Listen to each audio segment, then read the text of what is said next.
That is somebody that has a mental problem. But I'm gonna show y'all this video, man. Shout out to Larry Reed. We're gonna do this real quick, and then we're gonna make our list and get off here. Check this video out. This is gonna be a little long, but I'm gonna try to, if I feel like whatever, I cut it off. But y'all gotta check this out. Let me give you a backdrop. This lady, son died. Her son died, and the funeral was at a funeral home, but it's still a Christian affair. Before I play, let me tell you this child name. This child name, the one that died, name was, you ready? His name is Star Quan. Star Quan.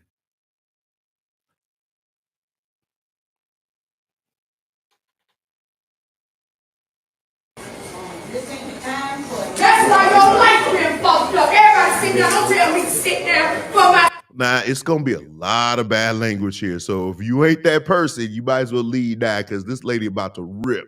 Here we go. Son, I prostituted and sold drugs so my son could have everything he wanted. Everything he wanted. It won't be no church today. You don't tell me to sit down. You ain't brought nothing for my son. I did that for him. I'm the only one who did it for my son. Miller. We want to have church? We're going to have church. No. Tell the ones that I said come in. Chinese West is not coming in. And if the rest don't have a problem, tell them they ain't coming in either. Motherfuckers. We ain't gonna start. Heard what I said. What's wrong with y'all? Excuse me, Pastor Wood. But the day I get my day, and people look at me, they all judge me. You judge a person, don't stand in front of me. Let me speak. They judge a person because I had to sell drugs, because I had to prostitute my body. But see, when you don't take care of the kids, this is what happens. Nigga, I thank you for helping me. I'm confused. I'm going to stop it right there. She said she had to sell drugs in her body to take care of her child. Not really knocking you there. But here's an option that you didn't explore. Maybe not having a child, not bringing them to a dilapidated situation where you will be forced to sell your body in drugs, maybe giving up for adoption. I'm not necessarily telling you get an abortion. That's not what I'm saying. But there are other things you could have done to assure that your child wasn't raised in the area where you had to sell your body and drugs to get him, quote unquote, everything he wants. And if you were able to get him everything he wants, surely he wouldn't be before you in the way that he was done. Now, that's just me. I'm not judging you. I'm judging what you are saying. I'm analyzing what you are saying. You decided to take him home and try to raise him alone because her last name is Washington. The child's last name is Washington. Isn't that not amazing? Star Quan Washington. Now, I'm not knocking him. I don't know him. We don't know much about him. We know he was murdered. But then she says, if you don't do they end up like this. I don't know if I would have used that line. I don't know if I would have used that line. Let's continue. Did a good job. Thank you. I will say thank you to you. Yes, I will. But I want to know where the rest of them was at. Where the rest of them was at? Where the rest of them was at? This is the day. I want your family over on this side. They goddamn right ain't help pay for shit. I'm a more woman by choice than he was by force.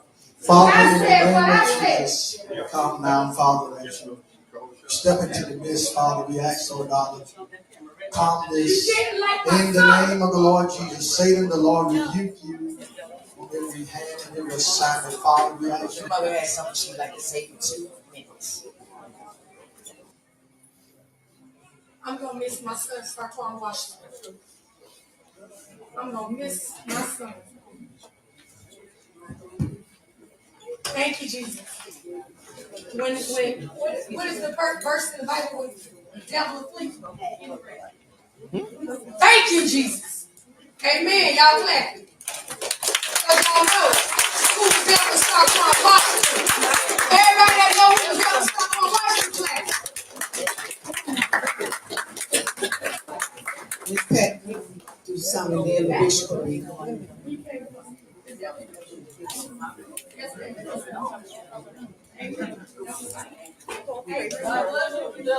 It would be nice if you could stay for the word.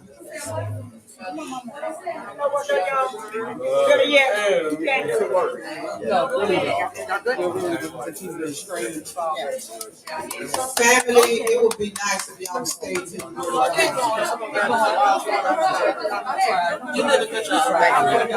You wasn't there, you don't need to be here. I appreciate all someone friends that was here. Let's still feel the church. Why hasn't anybody taken the mic from her? Have y'all? Why hasn't anyone taken the mic from her? That's my question. When was somebody going to take the mic? It gets worse though. It gets worse. I'm trying to look. It's like 2 minutes. It gets worse. It's still gonna be a sermon because Pastor Woodard got a lot to say. It's strange. I was the only one that was there for my son. We respect the church and we're going. Only one that was there for my son. No. You had time to talk for my son. I got time to talk. I want to thank Kendra Riles for the $1,400 casket. After the services, I do got a horse and a carriage. There will be a walk. Everybody feeling the church still. As you see, they was not needed. They was not needed. We did not need them. I didn't have them when I was 16 years old and didn't have them when Stockholm was 23 years old. See what I'm saying? She was 16 years old. At 16 years old, my question is, where were her parents? That would tell her at 16 years old, maybe, there are maybe this ain't the right thing. Here we go.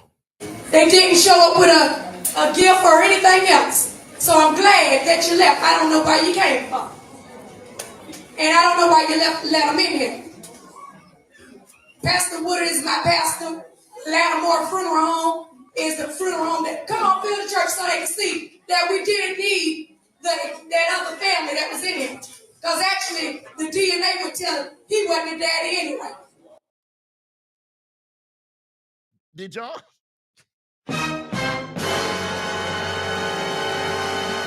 Were you guys listening? She said the DNA will tell you that the other family that showed up, that he wasn't the daddy anyway. This boy was like in his 20s. Maybe I think he was in his early 20s or mid 20s. So that means 20 years passed and you just now telling him that he may not even be his. You cannot make this shift up. And it happened. Let's finish. Frederick Bellamy was the daddy. So now when we do the DNA test, because he think he gonna get something off of my son, Starquan Washington, you ain't getting that. And JD was a stepdaddy also. And all these flowers, what's that? All the flowers that's right here, I brought for my son. They ain't brought not one. So I'm glad they left. Right, can we clap our hands and bless him?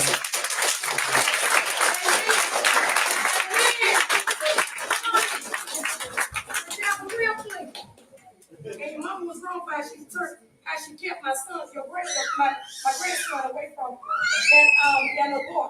But he got another little baby over here right here. Bentley. Thank you for giving me my other grandchild. Thank you. Jesus said, you can lean on me. Give her her necklace. No, you got to get my necklace. I gave my necklace. Jesus said, you can lean on.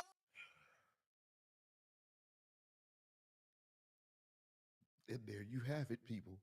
Now, man, shouts out to Larry Reed. Larry Reed actually did editing on it. He did the fades or whatever. Because guess what, y'all? That lady literally stayed up there for 2.5 hours. 2 hours this went on, y'all. 2 hours. Trust me, I have the full video. I just was glad that Larry Reed did the work that I didn't have to do. Thank you, Larry. But 2 hours, this lady stood up there and actually went at people, like going off. And I'm just like, what in the world is going on here? What is the point here? First of all, I was in church. I don't know Pastor Woodard or whatever his name was, but sir, you should have taken that mic a long time ago. That went too long. Like I said, she literally, it was almost like she was the bailiff in this funeral. She stood up there for like 2 hours, y'all. 2 hours. It wasn't in church. It was in a funeral home, but this is what she did. And then she turned around and said, like I said before, the child wasn't even theirs. It wasn't even his. You can't make this shift up. Right then and there, if for no other time, you take the mic then. And then she tried to get it back. He's like, oh, no. It went on too long. And he preached. I like I said, I watched quite a bit of it. He preached. He was tuned up and everything else. But by then, it really was nothing you could do. It was horrible. So in the comic section where there's the gold, the comic section, that's where you go immediately. Go immediately to the comment section. Do not pass go. Do not collect $200. Go there, right? So in the comment section, I'm reading a lot of the stuff that's being said. And one of the things that has been said numerous times about this video, she's in pain. You could tell she's hurt. You could tell she's hurt. She's in pain. Let me ask you this question. There was once a man of great importance that was standing on the balcony, right? He was standing on the balcony and got shot and he died. His wife, when they had the funeral, was just as gracious. She had dignity and everything else, knowing that some of the men who were there actually celebrated him dying because they wanted to be the head person or they didn't like the attention that he was getting. You didn't see her act the fool in the funeral. You didn't see Coretta Scott. You didn't see Betty Shabazz. You didn't see none of these women act the fool in their funeral. And Betty Shabazz had more than enough reason because the men who actually came to the funeral, some of them were the ones that set him up. So if they can act with dignity, we've all been in pain. Let me tell y'all a story, and this is me being transparent again. I think I was, 17, 18. I had come home, from wherever I was doing. Ain't no telling. And I picked up the phone, and this lady told me, she said, "Is your mom there?" And I said, "No, my mom's not there. Not here. She's gone." And then she said, "Well, did you know whatever happened to blank blank, who was my uncle?" And I was like, "No." She's like, "Well, blank blank is dead."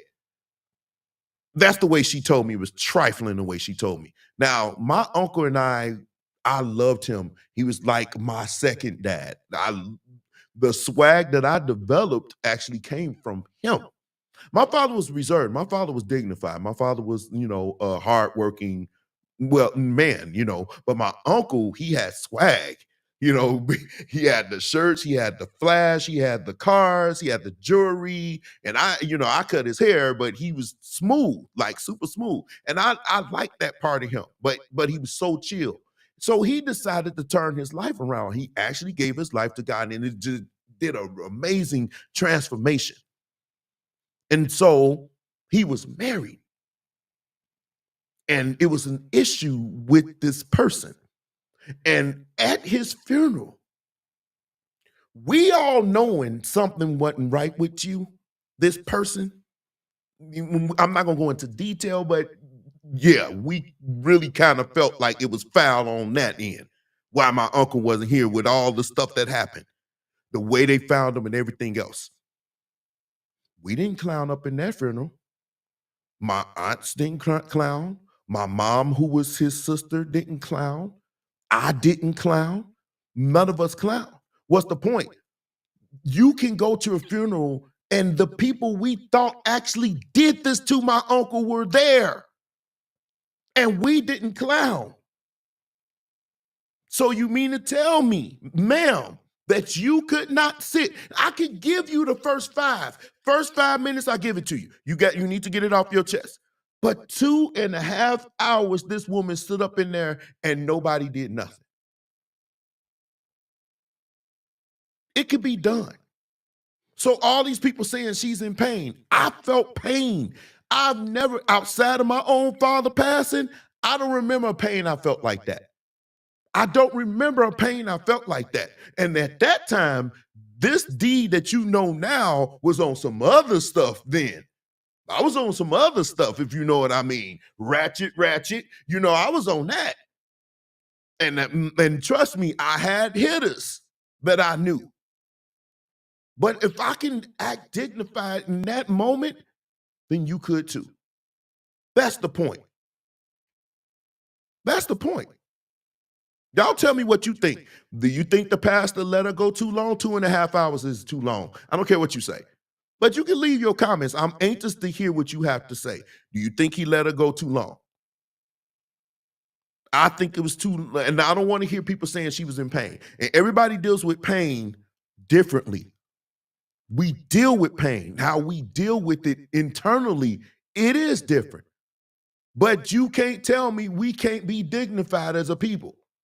I won't stand for that. That's inexcusable behavior.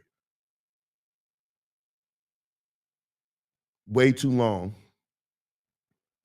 Yeah, he let her go way too long. It doesn't diminish him. I still respect the man of God, but I just think in this instance, you just be like, ma'am, no. Because here's the thing. If you are her pastor, I don't think she would I don't really think she would have listened. She just seemed like this type that every man she ran off. And this is about to be mean, but I'm going to say it. A lot of women like this, they make their sons their husbands. A lot of women like this make their sons their husband. They treat them like they would treat men that they would want to date. They dress them like that. They spoil them like that. They do everything for them like men that they would want to date.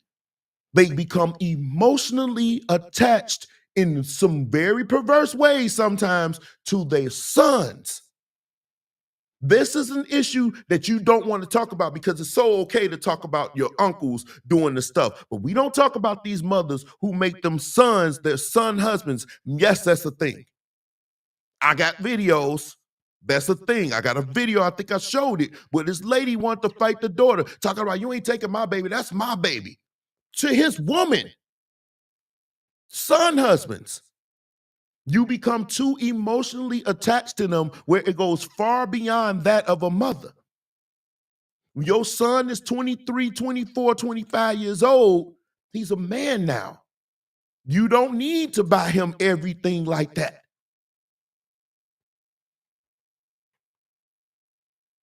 That's the part.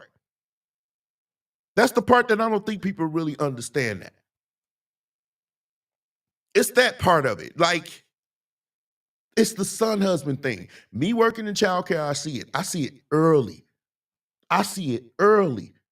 Your 4-year-old child ain't got no business wearing bracelets, necklaces, earrings. He got a mohawk more lace than mine. You got him wearing the nicest outfit. And I said, you dressed him like a man you want to date. And sure enough, when and if I ever see the boyfriend who you allowed to pick up your child, which is stupid, but when I see him, guess what he got on? Looking just like you dress your son. You dress your son and you treat him like the man that you want to date. This happens. It happens, and it's sad. It's sad. All right, we about to go. But let me let me get on this. Let me get on this real quick. I'm not going to do this week. That'll be next week. Remove. So y'all can leave if you want to, but let's just cover this. This is the last time I never really covered going deep in detail about this list, but this was the list. I'm about to do this in the most ghetto-fied way. This list makes it seem like they don't want to sell. First of all, Makisha Campbell, I want to apologize. I want to apologize to you because we all ripped you to shreds, but you was actually on our side, Makisha. You was actually on our side. You were on our side. You was like, no, in this climate, I wouldn't even want to deal with a woman like this. So we all, I apologize, because we ripped you. I'm sorry. But here's a list of places women absolutely refuse to go on a first date because of the Cheesecake Factory. And it said Cheesecake Factory, Applebee's, Chili's, Chipotle, Olive Garden, the movies, your house. You going to my house. But anyway, any fast food chains, Buffalo Wild Wings. Let me tell you something. Buffalo Wild Wings is my spot. And it's open late. So if we are out and we're talking and you say, you know what, let's go here. Let's get some wings. Man, look, I like sports. Well, I'm nothing. Anyway, the movies. I don't know why people talking about the movies is bad. Your house. Wingstop, Red Lobster, a buffet. I don't like. What's that? Golden Corral. I don't deal with Golden Corral. I don't like that. A buffet, IHOP, Denny's. I don't like Denny's. The gym. I wouldn't go to gym. Church. I'm not against. I wouldn't consider that a date. But say for instance, because I play a lot. And she'd be like, you know what? I want to go to church. I don't mind. I want to hear you in person. I like church. I wouldn't have a problem with that. We could talk afterwards. I wouldn't have a problem with that. Actually, I'll be like, cool. Starbucks, okay. Coffee dates, that would be Starbucks, but okay. Ice cream dates, okay. Family functions, movie night, that would be Netflix and chill. Got it. Somewhere that requires a long drive. I live in Indiana, which is 45, 50 minutes it's actually an hour to downtown Chicago where I live. It's longer than an hour. It's like an hour for me to get to Powerhouse. So it's longer than an hour. So it's going to be a long drive. Man, actually, here's the thing. That long drive might not be a bad idea because it gives us a chance to talk. It gives us a chance to talk face to face. So I don't know. Bowling, nightclubs, a hookah bar. I don't smoke, so whatever. A bar for just drinks, Waffle House, and sporting events. Okay, whatever. Now, some people's like, well, this list is it's you're a wild church. Right. But some people was like, they like the list. I couldn't believe a lot of women like the list. In fact, when I was just in Detroit this past weekend, I asked two young ladies, the guys who were with me, they can attest. I asked her and I said, would you be okay with that? She was like, no, I want to go to some other places, some other steakhouse, some other restaurant that's higher. Razor and Philip, who were with me, and Dio, they all said, no, they actually prefer Cheesecake Factory as far as food, but I guess the setting is different. I don't know. I've never been there. But she was saying no, and I was like, but what if y'all vibing or whatever? Then she was basically saying, well, yeah, well, if the vibe is cool, I'll be okay. But then she says, and then I say, well, I know you're gonna talk about them to your friends, aren't you? Oh yeah, I'm gonna talk about them. That was the black girl, but the white girl was like, first day you're supposed to get to meet each other. I wouldn't care where he took me. I wouldn't care where he took me. We need to go and have a conversation. I want to get to know him. I want to know if we have connection and everything. Now, I'm not saying that all white girls are like this. I'm not saying it's all black girls like that. But we were like, wow, that was crazy because the black girl was like, no, you need to take me somewhere good. But the white girl was like, I just want to get to know him. And you want to know what's crazy? The white girl looked way better than the black girl. Her body was better. She had a pretty smile. She was a beautiful girl, a beautiful woman. She was a woman. She was about like mid-20s, 30s, maybe. And the black girl was just average. She had them ridiculously long eyelashes with all that other stuff. She wasn't ugly, but I'm just saying the white girl was prettier, but required less. The average looking one required more. You can't make this shift up. And so people was like, well, why are you making it a big deal? Why is this list such a big deal? And I was going to leave the list alone until I looked on the news and it's there. When you look it on the news and it's there, I wonder why the men list ain't make it. But nevertheless, they made it to the news. So this stuff resonated.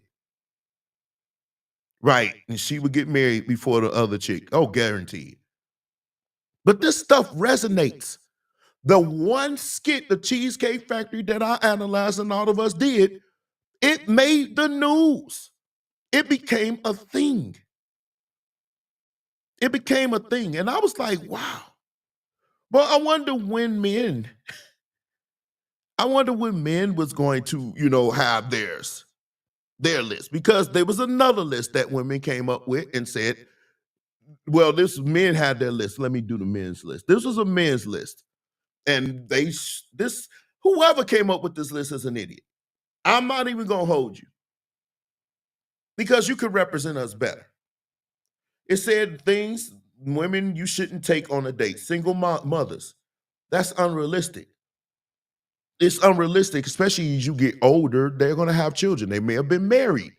They're gonna have children. Now, me, you start going up past 2, I'm looking elsewhere, because I don't want that for me. But I understand that, especially at my age, you most likely, thank God not, but you will have children. And I would be okay with that. Children meaning one, maybe 2. But if you start popping out 3, nah, we ain't doing it. But he said single mamas, women with tattoos. I can agree.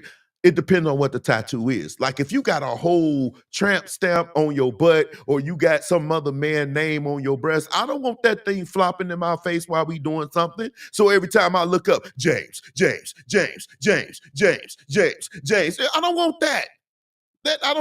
So no. Women who dress like whatever this in public, whatever that is, S workers, OnlyFans girls, mattress actresses, strippers, call girls, whatever, right? And then it said women with an IG page. I can see that to a certain degree. And you say, why? Because you have an IG page doesn't mean you're doing anything. But if you are like somebody that every time I turn around, you posting pictures of something that you need attention to, like your gazumbas or your butt or something else provocative, then yeah, them ain't the types who you should go for. Women with non-ear piercings, yeah. Here's the thing. If you have non-ear piercings and you are showing them off to the world, yeah, that goes pretty much with 5. Women with purple hair of any unnatural color. This is one for me. This is one I agree with. Don't come to me looking like Skittles. Red, blue, purple, orange, green, the colors of the rainbow. Because, back when I was younger, like I said, I'm showing my age now, but back when I was younger, streetwalkers wore those types of styles. Streetwalkers wore purple, red, green, all this crazy hair colors. They were streetwalkers. Now you see them in church. You can't make the shift up. You can't make it up. Women with 3 or 4 friends. Okay. Models who market to men. I don't know what that means. Women who travel regularly. Purple, like I'm talking about that platinum purple, that Barney color purple. That's not natural. I can see like some of y'all, you dye your hair to like this, like what is that? Like a burgundy. It still got your real texture or color hair with it. It just looks a little like it's got burgundy in there. I don't mind that. I'm talking about you coming up here looking like one of the Power Rangers. That's what I'm talking about. I'm talking about that. Women who live alone, I don't know about that. Women with absentee fathers, weak fathers. Let me tell you this. You can't be raised by somebody for X amount of years and not take on some of their traits. I say that all the time. You can try to avoid it if you want to. It's not going to happen. I have some of my father's traits. I have some of my mama's traits. They raised me. I got some of their traits. If you with a girl who have father issues, that statistically has shown to be an issue for a lot of men. This is the numbers. I'm not going to argue with the numbers. There's something that's amiss there. Maybe they don't know how to connect with men. Maybe they don't know how to deal with men. Maybe they don't know how to submit to men, but it's an issue there. It's an issue. Women who live alone, I don't know about that. Women with party voice, I don't know what that means. Women on dating apps, maybe they looking for a date. You met her. Women who have been on Fresh and Fit, that's dumb. Women with lists, yet this is one. Women who have been engaged, that's stupid. Women, divorced women, that's stupid. American Black women, that's stupid to a degree. And I'll go there in a minute. women who raised in the West, that means over here. So westernized women, they have gave us problem. Now, why black women was not a problem to me? Because it's the projection that people see. I have friends overseas, and one of the things that they asked me before was, "Are all women over there like that?" Because they don't see you. They see Sukiyana, they see Sexy Red, they see all these other people, and the loud ghetto ones, and the ones that's always making it to the videos, fighting and acting all crazy and twerking up on police cars. That's what they see. So they're asking me, "Is this what you have? Is that y'all women over there?" So the projection of American black women is not that of good. And then when they look at the data where you're the least desirable of all demographics, they're going to say, "Oh, wow, no, not them." So I can see why that would be there. But that's not all of you. Unfortunately, the minority is the loudest. So it's the one that people see. Because somehow we went from a level of elegance, which would be Angela or not, well, Angela Bassett, or those women in the past, Coretta, like I said before, those women who had dignity, had class, and wasn't silverbacks. But now we look up and we're praising Lizzo's and Cardi B classless and Megan the Man Horse and all these other hood bandits. And so those are the ones that they see. And so when they look up and they see purple hair and the colors of the rainbow, Poco Power Rangers, they looking at that and they saying, "Wow, I don't want that." So I can understand that. And I always tell them, no, it's not like that across the board. I have to tell them that I shouldn't have to. Because when they look up and they see other classes, they don't see that. They don't see that. But anyway, the men had another list. I gotta make this big. Pause. Y'all about to see me do some real big. There we go. Here's a list of things men refuse to pay for if we're not married, right? Bills, rent, house, car, nails, bags, purses, jewelry, designer, vacations, furniture to go in your crib, plastic surgery, bottles at the club, za, whatever za is, I don't know, y'all got to educate me, pills, car repairs, food for another man's kid, wow, gas, Uber, Lyft, DoorDash, snacks, and your tithes. Stuff nigga, he put tithes on there. It's loud talking. Okay, thank you, Miss Lynn. So these lists started to they everywhere. Now, and some of you can agree there are lists everywhere. They are lists, and I'm like, why all these lists? But it was one list that I saw, and if you don't agree with this, then I don't know what's wrong with us. Here's the list. It says, I need to make this big too. See, my eyes are better than yours, but I'm want to do a solid for you guys. All right. It says list of people who don't give a hoot where y'all think you should go on a first date. Adults, potential wives, men who prioritize saving over spending, responsible adults, down to earth women, people with a personality, smart adults, people with critical thinking skills, women looking for a husband long term and not a simp, or for nice meal. Oh, I said nice meatballs. And everyone else. See, this is a list that it should be, because with these lists, they became dumber and dumber, but from both ends, the men and the women. They're dumb lists. As it relates to the first date, that is up for you and that person. We should not become so consumed with social media and other people's thoughts that we let them consume what we think. You should be your own guy, your own. If you meet a nice man or you meet a nice woman, where y'all decide to go is between y'all. Why are we spending so much time wondering what the first date gonna be? The most important thing is that we connect, that we gel. So I don't care if it's at an ice cream store or ice cream shop or Starbucks or a movie or amusement park. It doesn't matter. It's really the first date is about you getting to know somebody. And why? How can I get to know you if all you doing is stuff in your face? Perhaps the most memorable date that I had was at Buffalo Wild Wings. and because everything else was closed. And I was like, well, would you like to go there, just to sit down for a little bit? She said, yeah, I'm cool with that.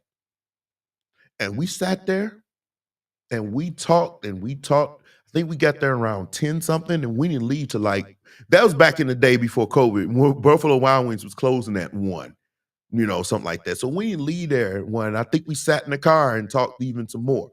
It was probably one of the best first dates I ever had, and it was at Buffalo Wild Wings. And we connected. We connected really, really, really well. Had she listened to or been around or listened to social media, we never would have experienced that. And it was wonderful. It was a wonderful first date. And it was like it wasn't, like, oh, let's go out, whatever. Now the very next one was I took her to a very nice place. But we talked for like 6 freaking hours. So I got to know her on another level. And here's the thing, I was pursuing. But she was still like, I'm getting to know him, well, let's see what happens. And I'm okay with that. I'm okay with that. I was. I knew. But still, I was okay with that. And I don't think that that's a big deal. I think when we look at social media and stuff like that, I asked a question for a group that had a live that I posted. I don't know if you guys checked it out. But one of the questions was, do you think social media is tainting a lot of perspectives of what women want from men? And the answer is yes. Because a lot of women looked at this list and said, that's right, I deserve better. We don't know that, ma'am. We don't know you. We determine if you are worth it. You don't determine that for us. We are the consumers. You are the ones trying to sell us something. We will determine if you are worth that. If you got eyelashes from here outside to my car, then probably not. And I wish that we wouldn't let social media pundits curve like sprinkle. She gonna have a lot of y'all alone with a dog. Because all the advice she gave you is wrong. Real relationships are organic. They don't start by dictating where we go. They are organic. They just happen. Everything just seems to fall into place. We seem to be on the same wavelength. We just connect in that way. So whether we go to Buffalo Wild Wings or Starbucks, or I take you to a high end Ruth Chris, that will never be a first date for me. Never, ever will that be a first date for me. No, well, I feel like I'm worth it, but that's what you think. I don't know that yet. And that's another problem. You overvalue yourself because now we got 300-pound women out here talking about, I deserve to be taken out. No, you don't, ma'am. You deserve one that's on that list, a date at the gym. That's where we need to be going. You and I. So I'm not trying to hear a lot of that hootenanny that we talking right now. I deserve. You don't deserve that, ma'am. You deserve, and you definitely don't deserve a steak. We'll take you to a salad bar. That's the reality. But men, like I said, the men list will never make it, no matter what that list would be, what a first date should be. It won't make that list. Why? Because here's the thing, and then I'm gonna leave you. Out of all this talking about first date and where we should go, not once did I ever see a post or any comment or any statement or none of this stuff. And I went through them. Trust me, I went through them. I did not see one comment with nobody saying what that man may want. What does he want to do? It's all about what you want from him from the jump. You so consumed about what you want and what you think you deserve that you ain't even think about what he want. So if a man comes saying, well, if I go here and I want sex, now all of a sudden you want to say, no, we ain't doing that. But you have no problem with saying I'm worth you spending hundreds of dollars or whatever at some Ruth Chris, whatever the name of that restaurant is. I just don't understand it now. Like I said, if you were on your own and you didn't have these echo chambers and these people, now I'm all for people speaking. They can speak. It's up to you to listen. So I'm not one to say, listen to all these podcasts. I wish we had podcasts. No, I'm not that person. Everybody should have their voice. If you want to listen to them, you can. What I'm saying is you should examine yourself and make sure you're making the best choice for you and not listening to somebody that's just trying to get you to listen to them so they can make money off of views. That's all I'm saying. So these lists got out of hand and they're continuing to grow. The only list that you should be concerned about is the one between you and this man that you are attracted to or this woman you are attracted to. Y'all should come up with your own list of what y'all want to do. This is why you need to talk. What things do you like? What do you like to do? What do you like? What do you go for fun? What do you do this? Based off of me listening to you, I can kind of gauge where you would like to go. But if you come in, shoot, I like to be wined and dined. You're going to be at home. You are already the recipe for disaster.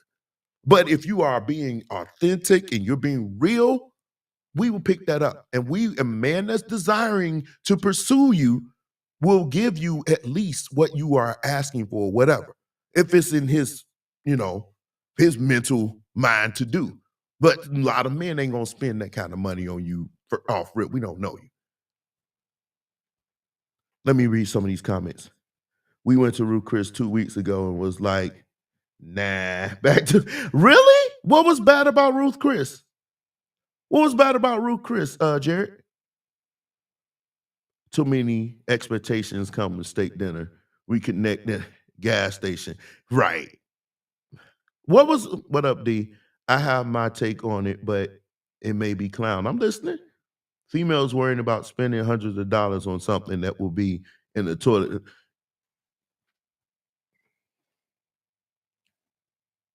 Yeah, I wasn't ready for that, James. I wasn't ready for that, James. You're right. But I just think that these expectations is crazy. But the list is even crazier. I'm looking at this list and I'm like, what in the world? Like this list right here this is the list that started everything. And I'm looking at this list and I'm saying, man, what's wrong with, first of all, Cheesecake Factory was number one. I can see Applebee's. Chili's, I don't like.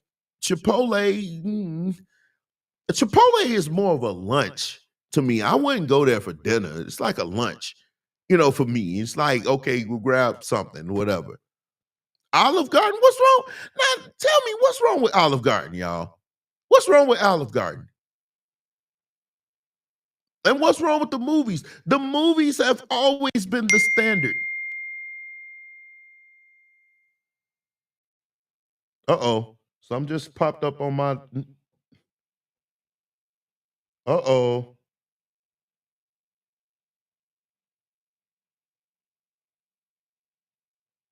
Oh.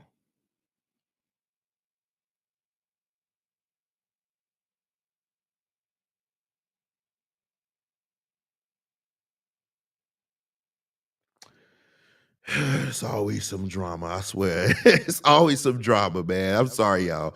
I just got something. It just popped up on my screen, but I'll deal with it when I get off of here. But Buffalo Wild Wings, chain food, your house. Now, do y'all remember that movie Boomerang with Eddie Murphy? Remember the first time he tried to get that chick, what was her name? God, what's her name? She was married to Mike Tyson. Y'all know what I'm talking about? She was married to Mike Tyson. But in that movie, he invited her over for dinner and cooked a meal. What's her name? Oh, what is her name? But anyway, yeah, he invited her over. That movie was pretty good. Robin Givens, that's her name. Thank you, Robin Givens. He invited her over to his house. What is wrong with a first date at somebody's house, especially if he's a good cook? I got a friend right now that's a chef, that's an excellent cook. I'm pretty sure Michael Williams can cook and invite somebody over to his house and he cook for them and they just love it. Nobody said you got to do nothing at your house, especially if he has a nice house. Why not? What's wrong with that? Aren't we adults? I don't see a problem with that. It was Jacqueline in the movie. Yeah, that's what it was. Wingstop, I hate Wingstop. It's nasty. Okay, listen. This gonna sound crazy, but somebody told me those biscuits, they go hard. Pause. But probably not really. The rock, man, I don't know. Red Lobster used to be the spot. I thought it used to be a spot. Nah, buffets. No, I don't want to see you get fat on my first date. IHOP. Okay. Okay. Since we at IHOPs, those of you who live in Chicago, you know about Batters and Berries, right? Would that be considered a good place to go for a first date? Batters and Berries? Y'all know about Batters and Berries. If you're in Chicago, you know about it. Is that a good place to go? I mean, I've taken, yeah, we've been there. Denny's, I hate. The gym, only if you're a silverback. I talked about church. Starbucks is, I don't like Starbucks, but coffee dates, yeah, they're good. You get to talk. I took my wife to all these places, and we're going on 17 years of marriage. That's what I'm saying. I've noticed, wait, nightclubs, well, nah, I don't bar. The bar just for drinks. Some people do that. Waffle House, I don't like, is too ghetto. And I expressed, we talked about that. Sporting events. Well, the sporting events, what if she likes the Bulls or the Bears? What if she likes that? What if that's her thing? You see what I'm saying? This list gets real crazy, but Batters and Berries is a dope spot. If you live in Chicago, you've been there, you know it's pretty dope. It's pretty dope. I wouldn't mind going there. So this is the list. I think you guys, when you meet somebody, you should have your own list. You should have your own list. You should come up and you should talk. You should communicate what I like, what I don't like, and everything else. And then you take her place. You guys decide on a place where you'll meet up. And you know what? Some people do meet up at bars. They do it all the time in New York. They do it all the time in LA. A woman has to earn my extravagant gifts or treats. Batters and Berries is a reward. You think so? I think Batters and Berries is pretty good. I think Batters and Berries is pretty good for a first date. That's just my opinion. I could be wrong, but it's not too bad. It's a brunch spot. A woman into sports is a key. Man, listen. Oh, based off my pockets. Oh, okay. Man, listen. A woman that loves sports, oh yeah, that is a keeper. I mean, at least know what a freaking first down is. You know what I'm saying? She may not know all the intricacies of the game, but like if she know the game, yeah, that's a winner. But y'all can tell me what you think about the list. My list is not.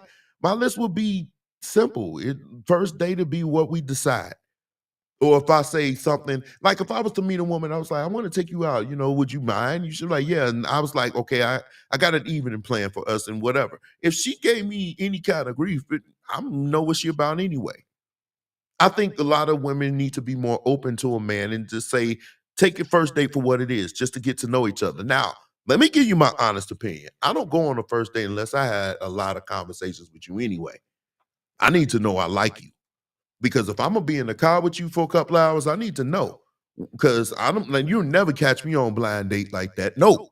We're gonna talk, we're gonna have conversation, then that first date. Because based off of what I know about you from the conversations we had, your first date may be a root crisp. Maybe a root crisp, whatever y'all call it. I call it a root crisp. But it might be that. It might be. But I don't go, I at least like to try to talk to you first. If it's that way, that's the usual way. But I don't know. You can tell me what you think. You can tell me what you think. You can tell me what you think. Now, I'm about to leave, but I want you guys to see something from the experts. The experts had something to say about top 10 date place. So let's just run through this. Drinks at a bar. Remember, we just said that, right? Coffee dates. Bowling. This is the one. Is bowling good? Yo, is bowling good? Is bowling good for a first date? Do you think bowling is good? We already covered dinner at a restaurant. What about theme parks? I left that out. What about theme parks? Is that good for a first date? Theme parks? This is supposed to be from the experts. Picnic in the park. Oh, now listen, I'm gonna be honest with you. This is my thing. Museums. I love museums. I'm a techie. I'm a science lover. But the Museum of Science and Industry in Chicago will be wonderful for me. For me, but if I met a woman and she was down with this, oh, this would be wonderful. We could be nerds together.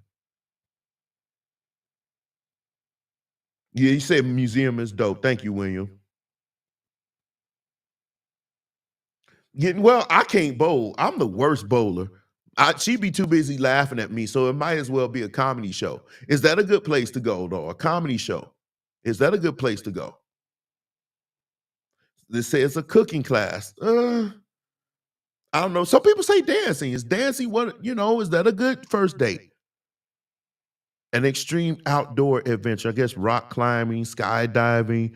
But they say there's something about skydiving. It's like an aphrodisiac. I'm not trying to clap cheeks first date like that. I mean. But this is from the experts. This is from the dating experts. What y'all think about that? I just think I think the first date should be real chill. Comedy show. Nah, we can't get to know each other okay. Laughing and help you learn how to bowl. Well, yeah, I'm the worst bowler. I just throw that pause in advance. I just throw that ball down there real quick. I just throw that ball down there. And look, if it knock over some pins, good. But if not, yeah, it is what it is. It is what it is. But I want to run over this list with y'all. I'm glad y'all joined me. And like I said before we start the show, we had a sad moment. We talked about our brother Aaron Spears. So make sure you send his family some love. I mean, on their page or whatever, his page or however y'all do it. Just continue to lift them up in prayer and continue to lift me up in prayer as I do you. We never know when it's gonna be the last time we see each other. And I'm not gonna ever take that for granted, man. I mean, sometimes we do, especially those of us who have busy lives, but I don't think that's something we should do. This was a nice list from the experts. I thought that was a nice list. And then we got to think about it. It's not our culture in all around the board. But I think setting up a prayer for Aaron Spears' family. And I'm gonna jump off of here, but I love you guys. Next week, same time, y'all. Keep sending me the preachers going wild. I want to be a little serious tonight because we was talking about the list, but there is some crazy stuff happening in our churches. More and more people are coming in off the streets. I think we need to get to the point because of what's happening in Israel and the uptake of they're saying there's going to be a lot more terrorist activity because in backlash of this is happening. So I think we need to be prepared. I think at your church, at your place of worship, you need to upgrade your security. Don't let people just come in off the street. And because it's getting crazy out here, and be safe out here. It's getting cold too. It's cold. It was super cold today, and it was kind of warm when I left for work. And when I got outside, I was like, "Good Lord, it's super cold." He said, God is coming. He is. He is coming. So I just want you guys to be safe. We got armed security. So listen, if you come up in Powerhouse like that and you really feeling brave, you feeling brave. But I love you guys. I would hate for anything to happen to you guys during this time because it is crazy. It is crazy. And I usually don't talk politics on here like in depth, but yeah, it's a lot of stuff that we just don't listen to and pay attention to. We so busy being divided by our own political alliances that we don't see the bigger picture. It's some things happening, and we need to be prepared as a people, especially us. It's about time for us to come together and figure out what we gonna do when this stuff starts to transpire. So I'm coming back by. I don't know what you were saying there, brother, but I'm gonna jump off of here. I love you guys. Take care.